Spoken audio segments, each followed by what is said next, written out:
Doctor గారు పడుకున్నప్పుడు గురక అనేది రావడం మనం సహజంగా చూస్తుంటాం.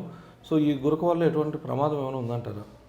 సో, నార్మల్‌గా గురక ఎప్పుడు చూస్తామంటే పేషెంట్ ఏదైనా ఒక పర్సన్ అనుకున్న తన ఎత్తుకుండే బరువు కంటే ఎక్కువ ఉన్నప్పుడే మనకి గురక అనేది ఉండే ఛాన్సెస్ వస్తుంటదనమాట. సో, ఏంటంటే మెయిన్ ఇక్కడ మనం గురక అవాయిడ్ చేయాలి అంటే మనం ఎక్కువ ఫోకస్ వెయిట్ లాస్ పైన ఎక్కువ ఫోకస్ చేయాలి. సో, వెయిట్ లాస్ ఒకవేళ ఆల్రెడీ డయాబెటిక్ ఉందనుకోండి పేషెంట్ షుగర్ పేషెంట్ అయితే షుగర్ మెడికేషన్స్ షుగర్ కంట్రోల్‌తో పాటు బరువు తగ్గించే మెడికేషన్స్ కలిపి పెట్టుకుంటే మనకి బెటర్ ఆప్షన్ ఉంటది. ఒకవేళ చాలా వెయిట్ చాలా ఎక్కువ ఉన్నారు 140, 150 కేజీస్ పైన.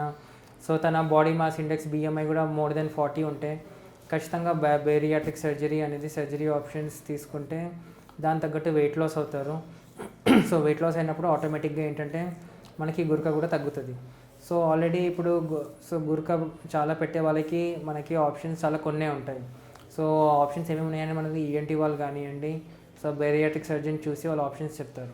సో, దాన్ని బట్టి మనము డైట్ లైఫ్ స్టైల్‌తో ఫస్ట్ ట్రై చేసి దాంతో కుదరకపోతే అప్పుడు మెడికేషన్స్, అప్పుడు టాబ్లెట్స్ ట్రై చేసాం. కోల్డ్ టాబ్లెట్స్ కుదరకపోతే లాస్ట్ ఆప్షన్ మాత్రం మనకు మిగిలేది బేరియాట్రిక్ సర్జరీ అండి.